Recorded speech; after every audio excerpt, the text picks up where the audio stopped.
Nosaltres estem oberts al diàleg permanent i ho continuarem estant fins l'últim dia. Sabent, però, que ara ja hi ha una cosa sobre la taula concreta, que és l'última oferta que fa l'Ajuntament. Aquesta és l'última oferta que fa l'Ajuntament. Molt abans que hi hagués sentència. La sentència apareix, com heu vist, el mes de març. Ja no deixa de ser un element de pressió, evidentment, per tots. Però una sentència, en un estat de dret, s'ha de quedar executant. Oberts al diàleg permanent fins l'últim dia. Aquesta és l'última oferta que fa l'Ajuntament. Una sentència, en un estat de dret, s'ha de quedar executant.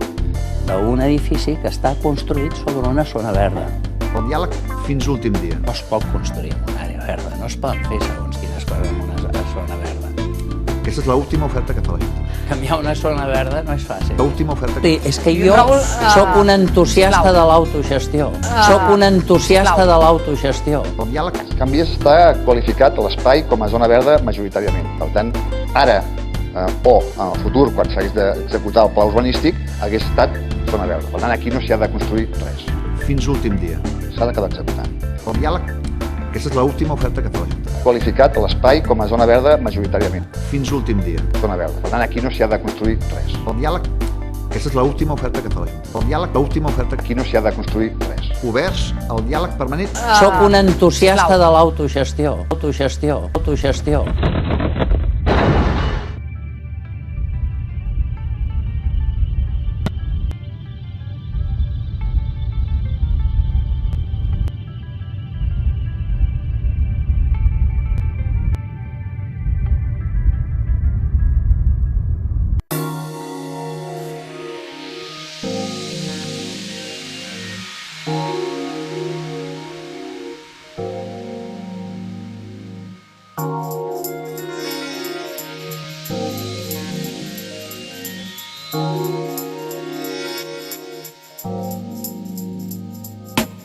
Per explicar la història de Sants actual cal traslladar-nos especialment, jo crec que el moment clau és la meitat del segle XIX. És un moment en el qual Barcelona està atapeïda i ja no hi caben més fàbriques.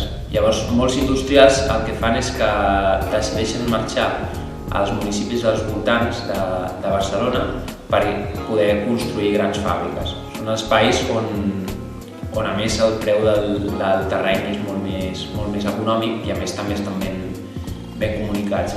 En aquells moments aquesta gent també farà un gran esforç per intentar aconseguir que el ferrocarril, que el tren, arribi a tocar de les seves fàbriques, que serà un fet que condicionarà la història dels veïns de Sants, perquè el tren els hi passarà a tocar de les cases. Les condicions tant laborals com les condicions de vida de la població, de la gent que treballava en aquestes grans fàbriques que estàvem explicant, seran molt dures i seran molt complicades. I això el que suposarà és que els conflictes o les revoltes o les lluites per aconseguir drets siguin gairebé constants a Sants. Una de les revoltes més importants, per exemple, és el del 1870, en el qual la gent s'alça per intentar aturar les quintes, aquests nois joves que s'enviaven a defensar els interessos de la gran burgesia. Un moment també important i que marcarà una diferència serà el moment en el qual es realitzi l'exposició del 29 a Montjuïc. És el moment en el qual s'impulsa definitivament el metro, que si bé és cert que és un projecte que també venia de bastant enrere, però tant per l'exposició com per la construcció del metro farà falta molta mà d'obra. És un moment en el qual coincideix que també hi ha una sequera molt important a tot el litoral, per exemple a Múrcia, i molta d'aquesta gent que es troben en situació sense feina, molta d'aquesta gent vindrà a Barcelona i serà un punt molt important en el creixement del barri mateix. Si no fos per totes les lluites que s'han anat portant a terme al llarg sobretot a partir dels anys 70, però podríem allargar al llarg la història de Sants, el barri no seria gens com és ara. Aleshores nosaltres vam començar a l'any 76 al carrer Bogús a tirar endavant el projecte alternatiu. O sigui, vam lluitar el que ara és l'espai industrial, per exemple. El que és l'espai industrial ara, nosaltres hi havia una actitud des del districte, no molt districte, del PSUC, que llavors dominava el barri de Sants, el PSUC i els socialistes no eren tan influïts com ara, però d'alguna forma la nostra lluita va tirar endavant el projecte del que és ara l'espai industrial. Ja l'any 76 es va crear la primera festa major del barri de Sants, la que ara avui és no l'alternativa, la que avui és l'oficial. Es va crear l'Ateneu Llibertari el maig-juny del 76. Però els que vam quedar aquí vam anar al centre social, que llavors era un antagonisme, però llavors nosaltres vam ocupar el centre social, una miqueta ocupar-lo, i llavors donar-li la visió d'alternança amb els fets oficials. Doncs les coses que es van aconseguir en aquells moments es van aconseguir justament a base de protestes, a base de lluita veïnal. La plaça de Sants no seria una plaça, sinó que seria un pas del que en deien l'escar elèctric, tot un pas elevat de circulació. Segurament a la Port Vell s'hauria acabat enderrocant i no seria ni una biblioteca ni una escola, com aquestes moltes.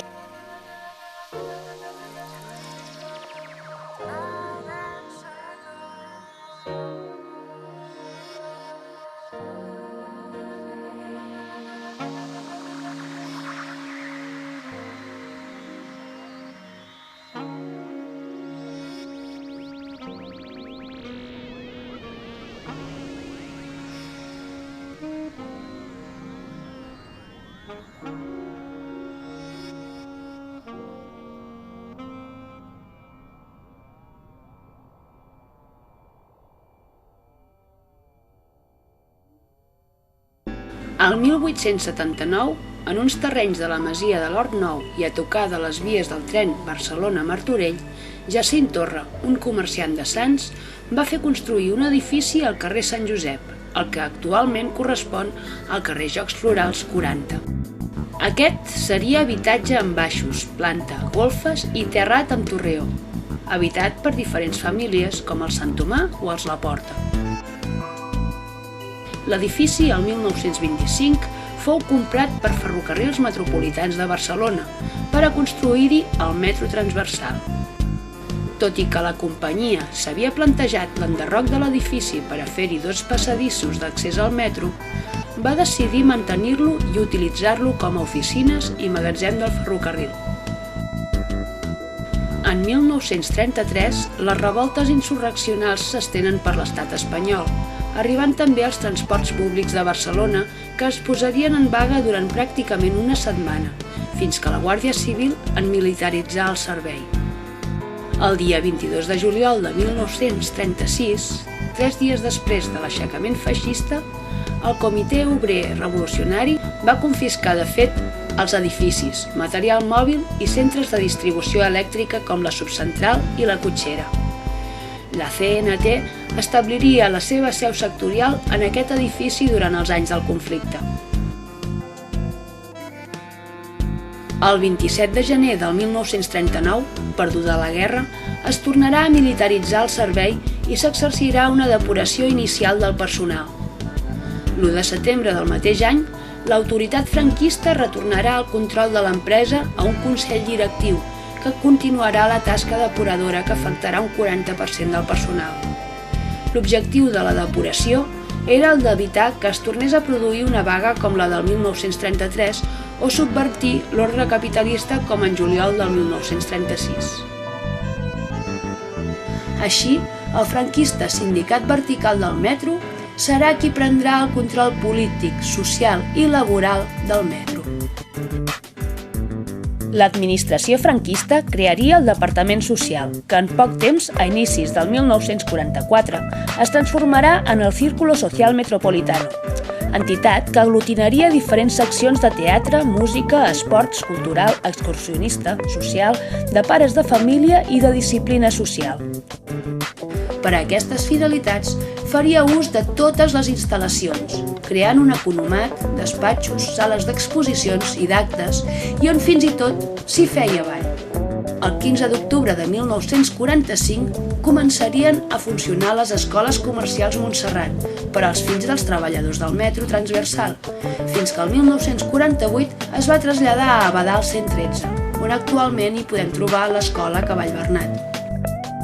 En poc temps, la sala de conferències de la part nord de l'edifici es veuria transformada en capella i que aquesta, amb els anys, ampliaria la seva superfície, fent arribar l'edifici fins al passadís d'accés al metro. Aquesta capella també seria utilitzada, entre d'altres, per les representacions de la secció de teatre i de la coral. Els usos de les diferents sales de l'edifici aniria patint diferents transformacions segons les necessitats del moment, creant-se a la part sud de l'edifici un dispensari mèdic per a treballadores i familiars del metro. Amb la mort del dictador Franco, el sindicato vertical desapareix i apareixen nous sindicats, però també en reneixen d'antics, com és el cas de la CNT, que seria el sindicat majoritari en el metro durant força anys. Les divisions internes en aquest sindicat feren que la força sindical es dirigís a un de nova creació, la CGT, provinent d'una d'aquestes escissions de la CNT.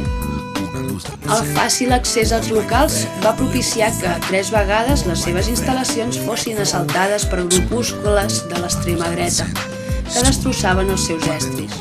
En l'últim, l'any 1995, fins i tot van intentar incendiar-la, sense sort, però provocant el desús de l'edifici. El 10 de maig de 1997, un grup de persones, després d'una cercavila reivindicativa, ocupen l'edifici per donar-li nous usos, transformant-lo en el centre social autogestionat Can Vies.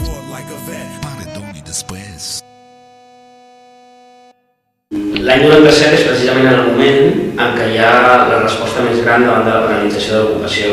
A Barcelona s'està ocupant edificis des de l'any 1984, però ja l'any 96, quan entra en vigor el Codi Penal, el Codi Penal que va aprovar el Partit Socialista però que va executar el Partit Popular aquell any quan va entrar al govern el José María Aznar, i precisament l'Assemblea d'Ocupats de Barcelona el que va fer a partir de l'any 95 és preparar-se davant d'aquesta aprovació del Codi Penal i donar una resposta a aquesta aprovació mitjançant ocupacions d'edificis i mitjançant tota una sèrie de campanyes, de creació d'un butlletí que en aquell moment es deia l'Usurpa, que de l'Usurpa va venir l'Infosurpa posteriorment, i ocupacions d'edificis com van ser el Cine Princesa, com va ser també la Hamsa, i de tot aquell context, quan va arribar la repressió, sobretot a partir dels fets del Cine Princesa, es va estendre la pràctica de l'ocupació, el coneixement de l'ocupació per part de molta més gent, a molts més barris, a moltes més zones, amb un ventall, un perfil més ampli de persones que participaven en l'ocupació, i és en aquest context, posterior als fets del Cine Princesa, que van ser la tardor del 96, quan durant la primavera del 97 hi ha un caliu molt fort a favor de l'ocupació de Barcelona, i és quan apareix Can Vies. Tot aquest context està marcat per gent molt jove, vinculada a grups d'estudiants, altres assemblees de gent de caus o d'esplais, com en el cas de Sant Andreu, o de gent que estava organitzada a nivell de barri, que desenvolupaven activitats o tenien espais d'afinitat en el seu barri, que van passar a la pràctica de l'ocupació durant aquells mesos, a l'inici de l'any 97. I s'explica en aquest context com apareix els diferents grups que conformen Can Vies en el seu primer moment. Aquí a Sants ens trobem que l'any 94 s'ocupa la Garnatxa. Aquest centre social tira però es fa molt petit en seguida i es projecta un espai enorme com és la Hamsa, que s'ocupa al març del 96, i podríem dir que la Hamsa, tot i ser d'assemblea oberta, l'ocupa una determinada gent que porta una línia i costa potser per molta gent de Sants confluir en aquest espai de la Hamsa. I potser d'aquí neix Can Vies un any més tard, perquè no té més d'un any després de l'ocupació de la Hamsa. Amb un tarannà, podríem dir, una mica diferent per la gent que aglutina, no? Sempre han sigut centres socials molt germans. La sensació de l'ocupació de Can Vies era una mica cosina germana, per no dir germana petita, de l'AMSA, i en aquest context neix l'ocupació. En l'època anterior a la Hamsa i a la Garnatxa hi va haver l'ocupació de Crossdeu, que va ser una mica la que va consolidar l'etiqueta o la pràctica de centre social, perquè anteriorment la que hi havia hagut a Gràcia va ser molt efímera, i la que sí que es va consolidar durant un temps i va tenir una presència al barri va ser Crossdeu.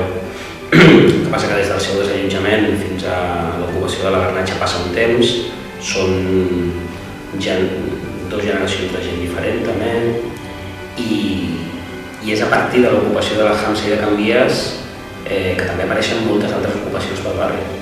Sí, hi va haver també la Totxana, que estava al carrer Harsenbusch, i algunes d'aquestes, quan es va produir el seu desallotjament, hi va haver una resposta molt gran també, a l'hivern de l'any 98, que va coincidir el desallotjament de la Vaqueria amb el desallotjament de la Morada, hi va haver manifestacions molt fortes al barri, també amb el temor de que es produís el desallotjament de la Hamsa i de Can Vies, perquè estaven amenaçats tots dos precisament per aquelles dates. I el desallotjament de la Morada va ser una mica un toc d'atenció, una posada en alerta de tota la gent del barri, i la manifestació de resposta a aquell desallotjament va aturar l'amenaça tant de Can Vies com de la Hamsa.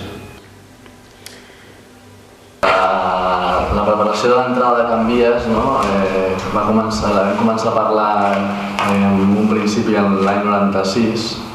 El col·lectiu de joves comunistes de Sants i gent del col·lectiu Mandràgora, que era un col·lectiu que feia activitats de caire cultural així al barri, que ajuntava diferent gent jove, doncs no hi havia locals al barri i s'havia acabat d'ocupar la Hamsa i es va veure l'opció de l'ocupació com una eina vàlida per aconseguir un espai. I alguna gent que eren jovenets en el barri, que en aquell moment anàvem a la UEC, a la Unió Excursionista de Sants, teníem mirat aquest local que portava temps tancat, que sabíem que era dels treballadors del metro, i vam començar a parlar d'un possible espai. I al febrer o així del 97, a través de conèixer-nos a la Hamsa i amb diferents històries a Barcelona, vam coincidir uns 4 grups diferents de gent, principalment 2 col·lectius del barri, uns eren la GIR, els joves independentistes revolucionaris que s'ajuntaven a l'antic casal del carrer Demòstenes, i el col·lectiu de joves comunistes de Sants.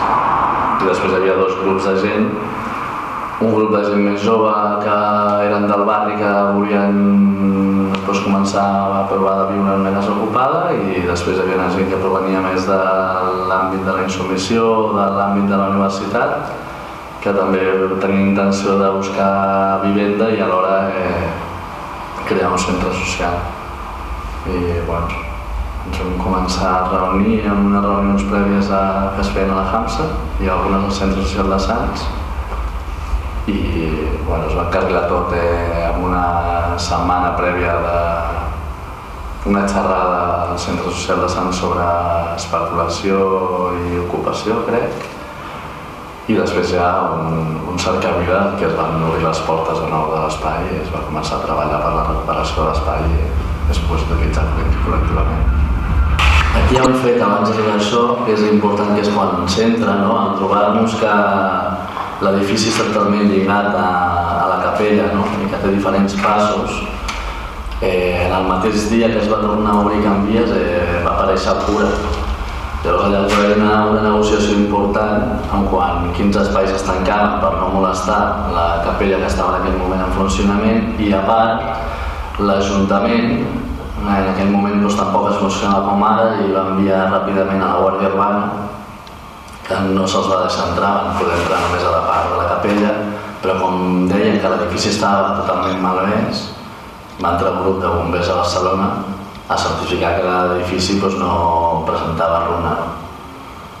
I aquí hi havia com un paper, un primer paper que després va servir per la primera demanda penal que es va presentar contra Canvies a les poques setmanes d'haver entrat. I que més o menys als 6 mesos o 7 mesos va coincidir que va arribar la demanda.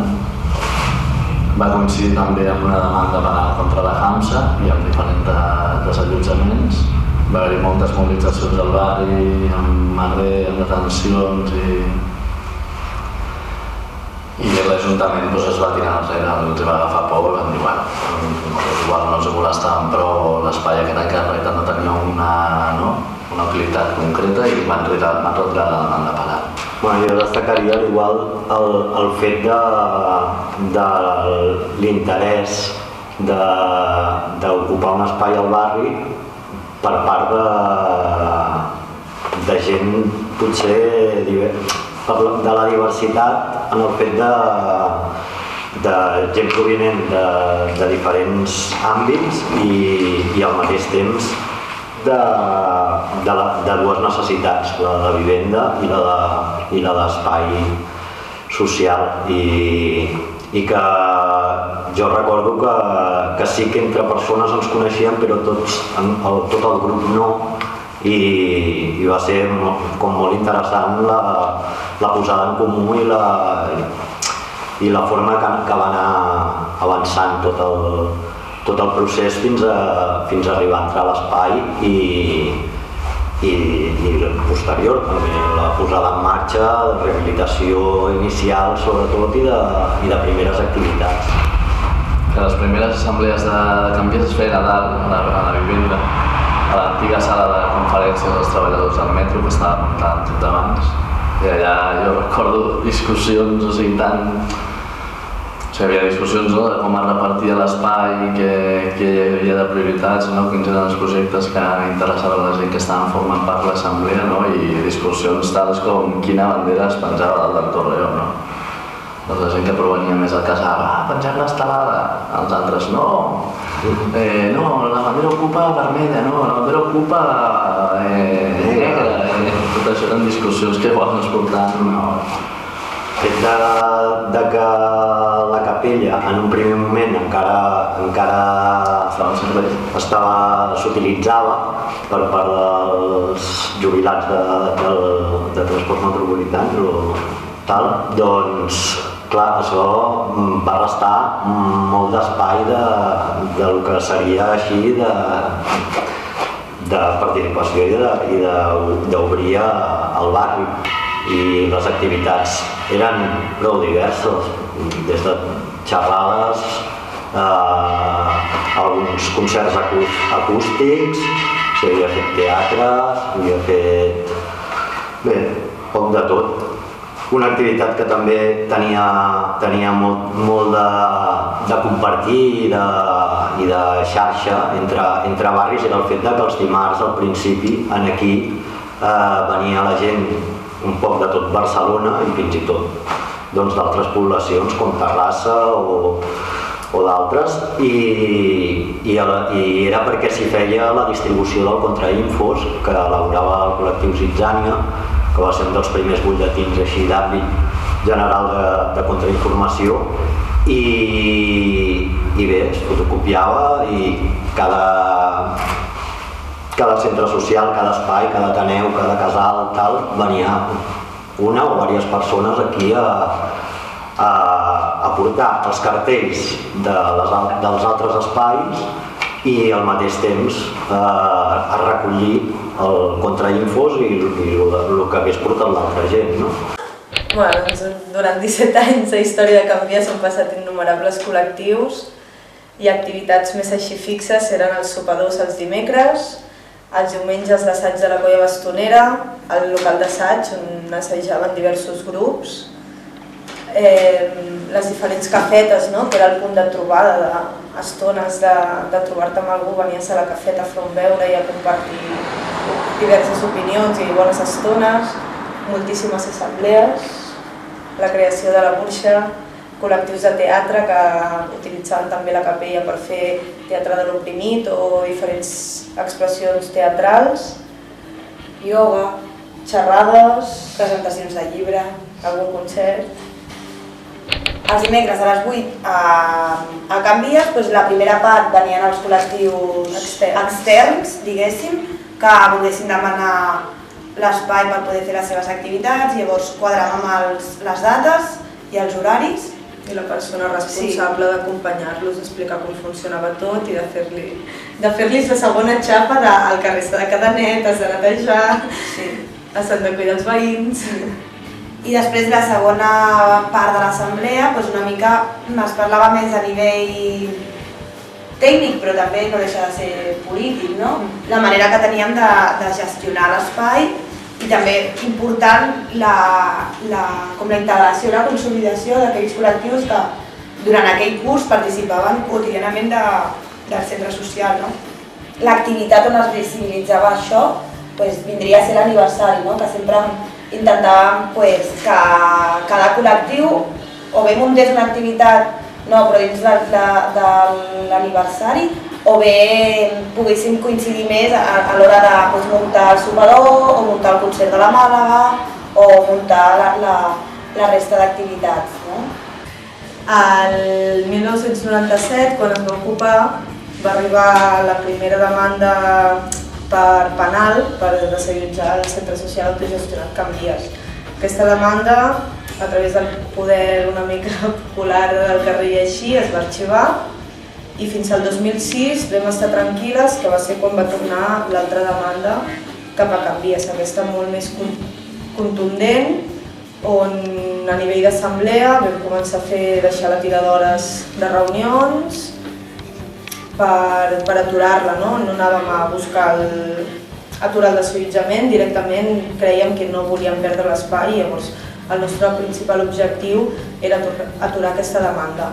Va anar a judici, es van presentar crec que unes 12 entitats, tant del barri com de Barcelona, i això va ajudar molt amb tot el procés abans d'arribar al judici, com acabar de teixir aliances amb col·lectius molt diversos.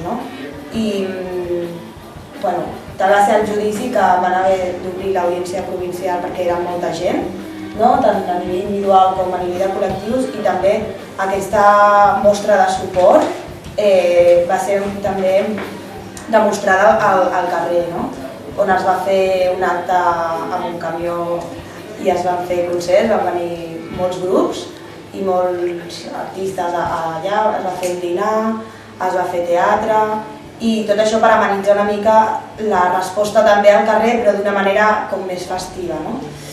I després d'aquest judici el vam guanyar, i això va ser com una gran pujada d'energia, perquè no sé si poques vegades havia passat una cosa així a nivell d'ocupació, perquè és a Barcelona.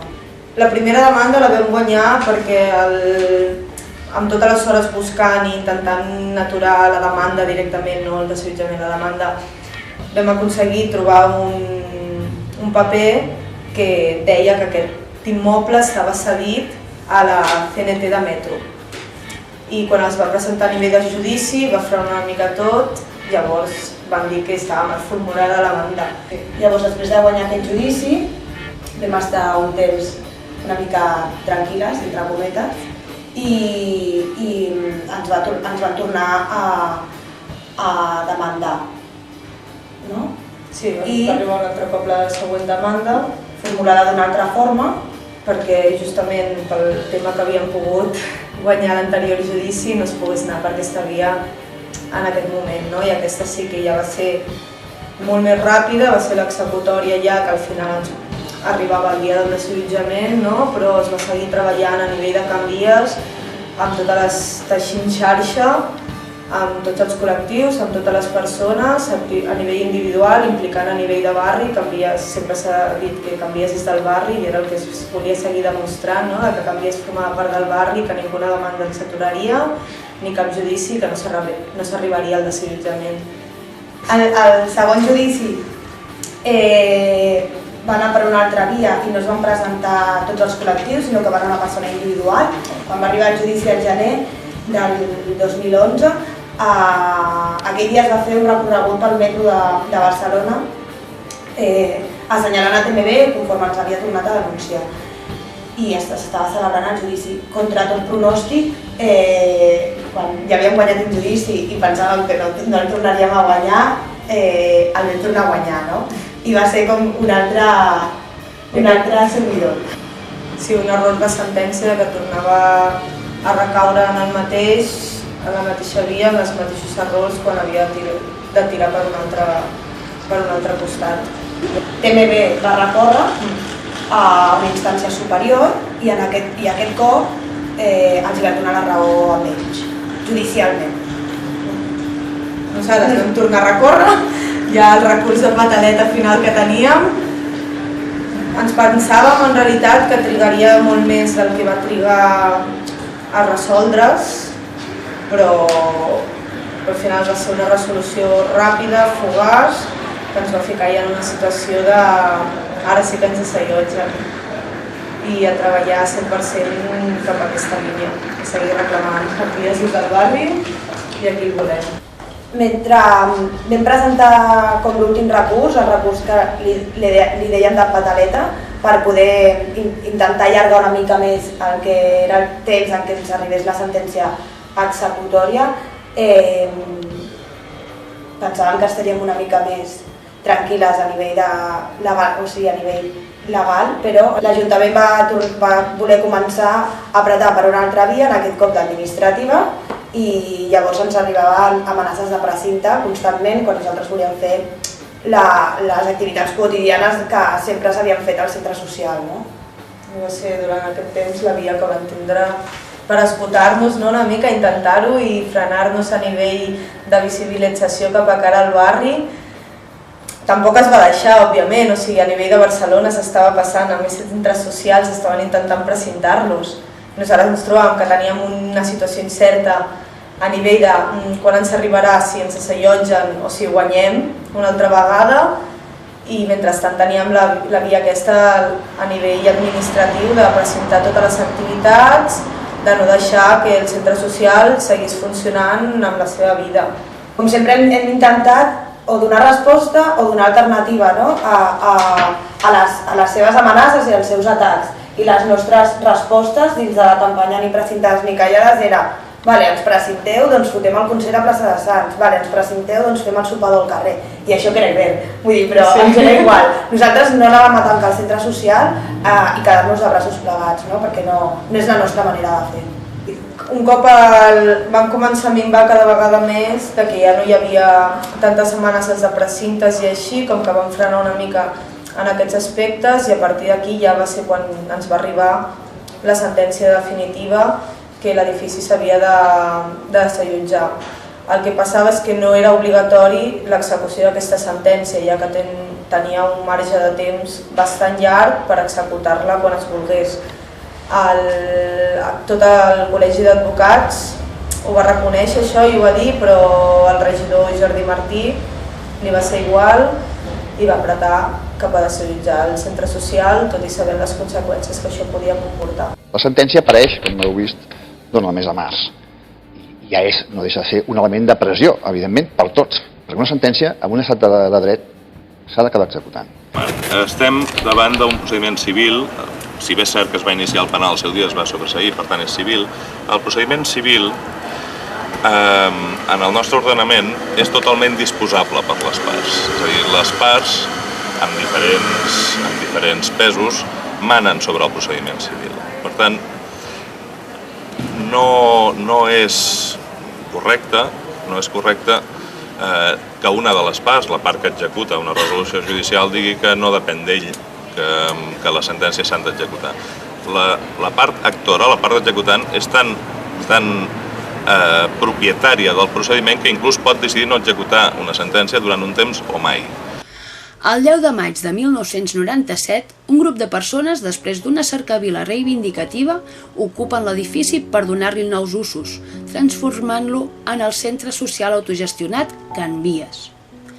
Anys més tard, la reivindicació veïnal pel soterrament de les vies del metro i del tren, que es troben per sota i al costat de l'edifici, faran moure les administracions, que contra la proposta veïnal presenten una coneguda popularment com el calaix de la vergonya i que en diferents ocasions ha intentat afectar l'edifici.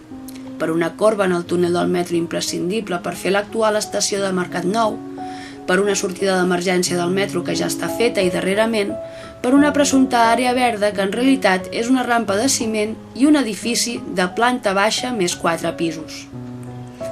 El 29 de gener del 2014, un registre dels Mossos realitza algunes destrosses en parets i mobiliari de la casa, un presagi del que mesos més tard, el 26 de maig del 2014, seria l'intent de desallotjament que acabaria amb la demolició pràcticament completa de l'annex de la capella i danys en sostres i parets.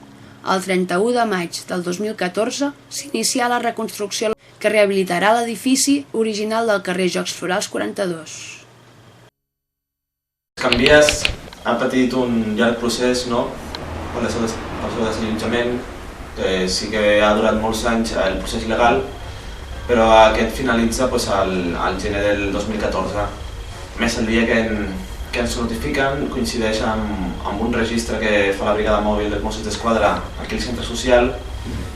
En aquell moment nosaltres no sabíem que es produïa aquell registre. Diuen que és una excusa perquè hi havia hagut una baralla el 12 d'octubre i que tenien que veure amb gent d'aquí, però quan nosaltres ens adonem que el Suprem ha desestimat el recurs i que per tant el desallotjament pot ser imminent, entenem per què es produeix. En aquest s'escorcolla tot el centre social, la vivenda, no es troba res, l'únic que es volien eren material informàtic i qualsevol cosa que servís per criminalitzar l'activitat del centre social. I a partir d'aquest moment també fa que els esdeveniments s'accelerin. Si ja havia estat en campanyes per aquest tema durant molts anys, aquesta és una campanya que comença amb més força perquè és possiblement el final, pel que teníem nosaltres, ja no havia cap tipus de possibilitat d'allargar-ho a través dels jutjats. Així que es comença a teixir la xarxa que ja tenim feta al llarg de tots aquests anys, amb la gent del barri, amb la gent de la resta de Barcelona, amb altres centres socials, i l'objectiu era molt clar, l'objectiu era fer que l'Ajuntament, que és el propietari de l'empresa de TMB, que és la propietària d'aquest edifici, doncs no executés el desallotjament, perquè sí que és cert que havia guanyat el judici, però no tenia per què executar la sentència de desallotjar el Can Vies. Així comença a fer pressió de forma directa cap a l'Ajuntament, a través d'escratxes al regidor, a través de pressionar, de mostrar la importància i el suport que té Can Vies al barri. Es torna a crear la plataforma de suport a Can Vies, que fa importants accions de visibilitat del suport que tenia, es fa una cadena humana que envolta el districte, es fa una instanciada, es fan manifestacions de rebuig, en el qual algunes també acaben en tensió per l'actuació de la policia, de la Guàrdia Urbana. I tot aquest procés és un procés que va seguint d'una tensió molt forta per la gent del centre social, que veiem que tot això podia ser el final d'un projecte tan important com és per nosaltres Can Vies. I alhora també al carrer va augmentar la tensió, es van fent accions, es vol fer palpable a l'Ajuntament que nosaltres no deixarem que Can Vies desaparegui així com així i que al barri li posaríem fàcil i que resistiríem. En aquest procés tant les converses que s'acaben produint amb l'Ajuntament per part de la pressió de les entitats socials d'aquí del barri, que reclamaven a les institucions que no desallotgés Can Vies, fan que en un primer moment l'Ajuntament es comprometi a no fer-ho, però ja vam veure que eren paraules buides i que simplement volien rentar-se la cara, no? Al final el desallotjament es produirà igual i a més s'intenta fer unes converses que es produeixen justament en un procés en el qual hi ha una data oberta perquè canviarà el desallotgi. Mentre s'assenta en una plataforma de soportacanvies, s'assenta en l'Ajuntament, aquest ni retira la demanda ni retira l'execució que està pendent en qualsevol moment, el mes d'abril i maig, i aquí és una mica quan arribem el 26 de maig, que és el dia que es produeix el desallotjament, que és justament el dia següent de les eleccions europees, per tal d'intentar silenciar al màxim el desallotjament, que no sortís per mitjans, i que estan ocupats en el cicle del Parlament Europeu. Bé, doncs arribem al dia del desallotjament.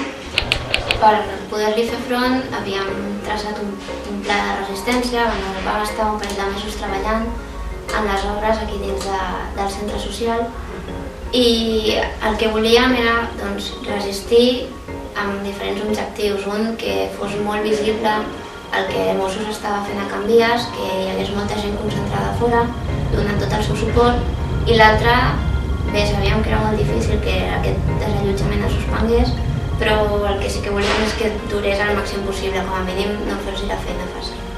En el moment en què Mossos entra a l'edifici es publica un vídeo on explica breument com està muntada aquesta resistència i li dona molt èmfasi sobretot a la posició on hi ha unes bombones de butano amb unes persones darrere d'elles.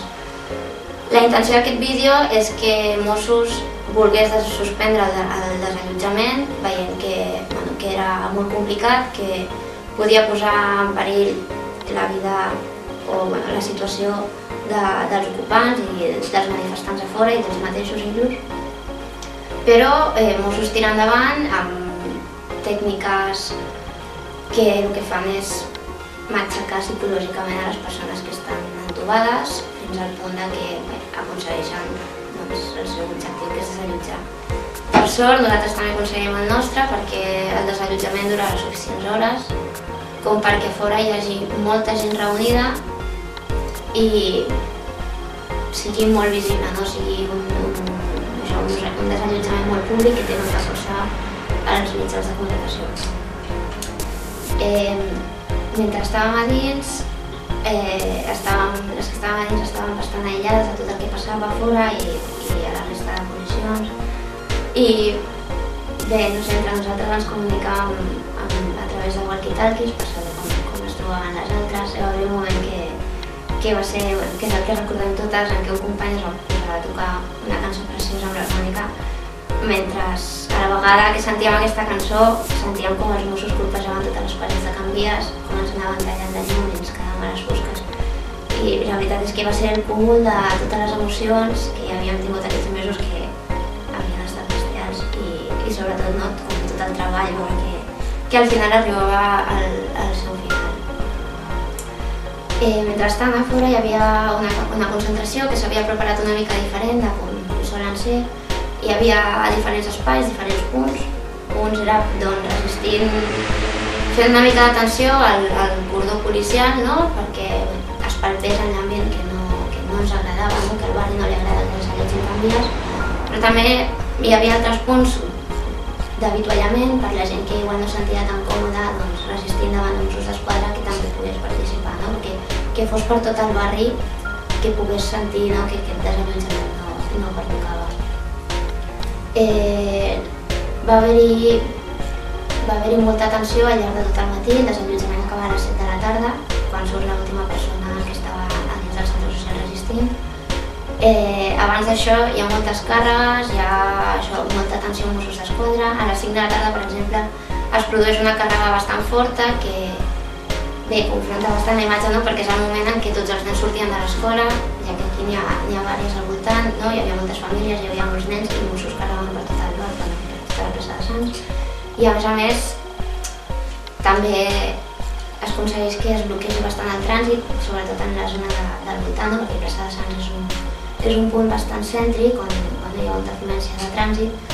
I el que aconseguim és que al barri es noti que està passant alguna dolent, que Mossos està desallotjant canvies i que no ho poden tenir fàcil. Amb tot això, a les 8 hi havia convocada una manifestació aquí dins del barri de Sants per demostrar el rebuig contra l'acció, contra aquest desallotjament.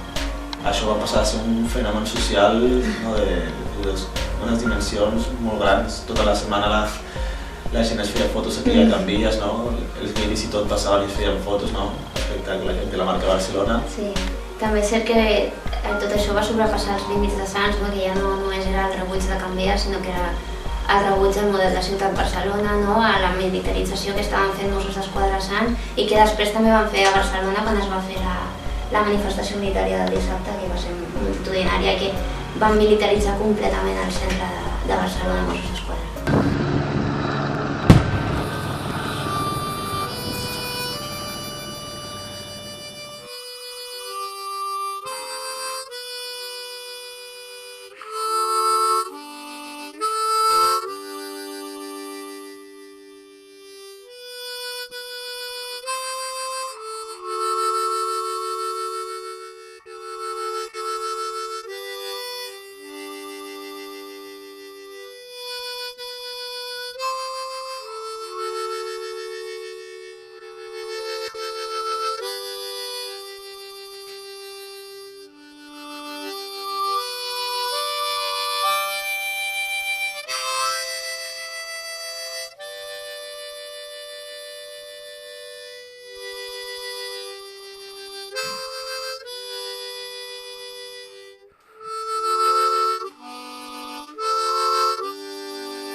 Colze a colze, apreta els punys.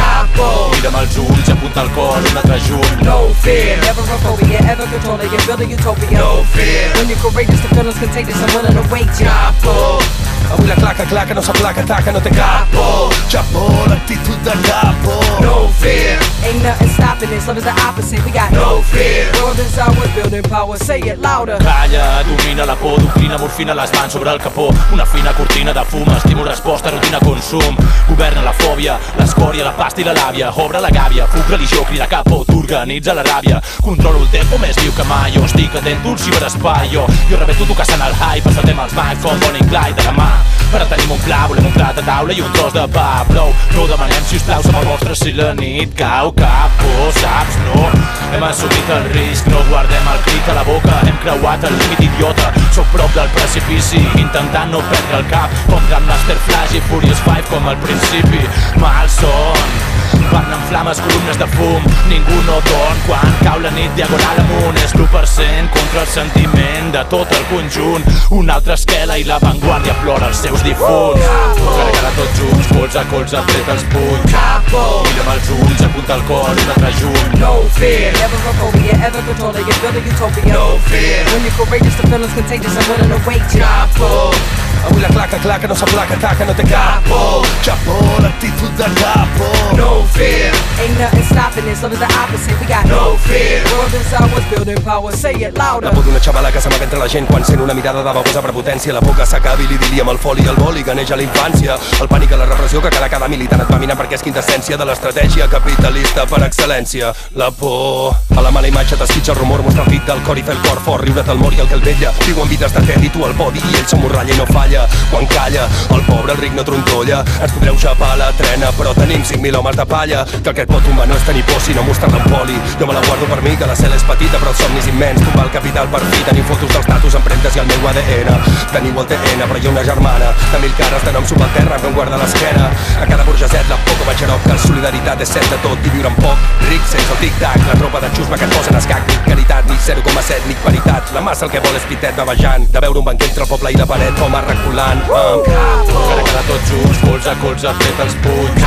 Mira'm els ulls, apunta el cor, un altre junt. No fear, never a phobia, ever controlling it, build a utopia. No fear, when you're courageous, the feeling's contagious, I'm willing to wait ya. Capo, avui la claca no s'aplaca, taca, no té capo. Chapo, l'actitud de capo. No fear, ain't nothing stopping this, love is the opposite, we got no fear. World is ours, building in power, say it louder. No fear, whether you board a flight or you scared of heights, or a kid getting bullied when you go to school, then you train up and you go prepare to fight. You got no fear. Now the bully chills to a lower Fahrenheit and they freeze. Try to be a fan in the peas and the plane lands in a place with a warm breeze. No fear, that's what I tell them. Only way to deal with a unfree world. So be so free, the resistance is rebellion and I'm so clear. Their fear debilitates and they conceal your fate when they manipulate. But mind makers irregular, changing the molecular. Fearing and protecting you, no fear. Immigrants internationally, no papers so they try to deport you. But fuck their borders, you're gonna still raise a family. You got no fear, cause you're queer or trans and they hate you with judgment. Be who you are and love who you love, but still hold hands and date you in public. We got no fear from foreclosing and evictions. If you can't pay the loan, gotta reclaim your home. We chose to be brave, not frozen as victims. We got no fear. It's not when fear is absent, it's when you absolutely passionate about the life that's past the battle trans shit. Bueno, per dir que la repressió policial que van patir durant l'efecte Canvies es tradueix en més de 200 ferides, unes 30 amb atenció sanitària, 84 detencions i 2 empresonaments preventius absolutament injustificats. Crec que no s'esperava la llau de gent que va aparèixer aquell dia i va ser com una manera d'il·lusionar-nos en que sí que era possible la reconstrucció i veure com la gent no cabia per treure la runa i es va tindre que fer a la cadena humana per arribar al districte. Crec que va ser una il·lusió per la gent que havíem estat treballant a Can Vies i que havíem passat la temporada de desallotjament. Va ser com un boom d'il·lusió i d'esperança en què no estàvem sols i que sí que hi havia un teixit social al barri i més enllà que ens donava suport. Va ser molt emocionant. Primer per inesperat i després perquè tot un barri es va trobar en un dia treballant conjuntament per fer una cosa que és molt proactiva, no? que és reconstruir, que és al contrari del que passa últimament, que tot es destrueix, o com a mínim des del poder. Les dinàmiques són de destrucció de la sanitat, de destrucció de l'educació, de destrucció de les pensions, etc. Proposar reconstruir o construir quelcom és emocionant. A partir d'aquí, la setmana següent o una o 2 setmanes següents, no recordo, es va convocar una assemblea oberta en la qual va vindre gent a explicar què podíem fer o com ens podíem organitzar per tal de reconstruir Can Vies i seguir amb Can Vies en peu. A partir d'aquí, al cap d'unes setmanes, es van crear unes comissions que van ser oficis, usos de l'espai, comunicació i activitats. Que el centre social encara s'ha obert més al barri i que hi ha tota mena de gent. La conformació de l'assemblea és bastant heterogènia i hi ha des de gent que hi ha sigut tota la vida fins a gent que no hi havia entrat mai o gent que només hi veníem com a públic, entre cometes, de les activitats que s'hi feien. I això està molt bé perquè enriqueix molt l'assemblea. I bé, hi ha un grup de gent que va variar i de moment anem prou bé. Jo trobo que tirem endavant amb la reconstrucció. A més, és que és una cosa que fa il·lusió perquè mentre reconstruïm, aprenem. Al cap d'uns mesos es va decidir que necessitàvem una assemblea en la que estiguéssim tothom, que ara formàvem part de Can Vies, gent que estava abans i col·lectius que en formaven part i que ara mateix, conforme estava Can Vies, no podíem formar-ne part. I mitjançant gent de diverses comissions es va crear una comissió per tal de dinamitzar aquesta jornada. I es va fer aquesta jornada, van sortir els plans que en una roda de premsa també es van explicar i es va decidir ja què anava a cada lloc. Per tant, a partir d'aquí ja la comissió d'oficis ja té més clar com es pot pensar cada un dels espais. I ara ens trobem en aquest punt, en el que tenim els plans i que a partir d'aquí totes les sales s'aniran pensant com reconstruir-les a partir de l'ús que se li vulgui donar a la sala. Aquí s'ha projectat un centre social sense vivenda, ja estan distribuïdes totes les habitacions que hi haurà a cada habitació, que si hi haurà un gimnàs, una cuina, una sala de salut, una botiga gratis, moltes coses que són molt engrescadores i que s'han decidit entre totes. És evident que nosaltres pensem que no ens en fa falta de permisos d'obres. La legitimitat per tirar endavant aquestes obres ens la dona el barri i ens la dona la gent. Hi ha altres obres que no tenen permís, sense anar més lluny de Sagrada Família. Per tant, són papers. L'autogestió és una altra cosa. No poden anar donant lliçons i demanant permisos la gent que té la seu embargada, que tenen infinitat de casos de corrupció, cada dia en surten de nous. Pel tema del micromecenatge, del Verkami que es va fer, que va desbordar totes les previsions, que es van aconseguir 89.000 euros de petites donacions individuals de gent de tot arreu. La solidaritat va ser increïble. És molt difícil plasmar en un documental el que és Canvies per tu i per la gent que hi ha participat, perquè és que és algo merament emocional. I és el documental de la teva vida, no? En el fons, estàvem fent un documental dels teus anys.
Soc un entusiasta de l'autogestió. Soc un entusiasta de l'autogestió. Soc un entusiasta de l'autogestió. Soc un entusiasta de l'autogestió.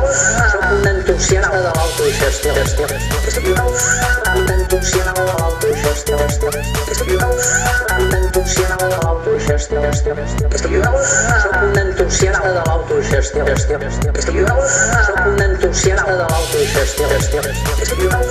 Un entusiasta de l'autogestió. Un entusiasta de l'autogestió. Soc un entusiasta de l'autogestió. Soc un entusiasta de l'autogestió. Un entusiasta de l'autogestió. Un entusiasta de l'autogestió. Soc un entusiasta de l'autogestió.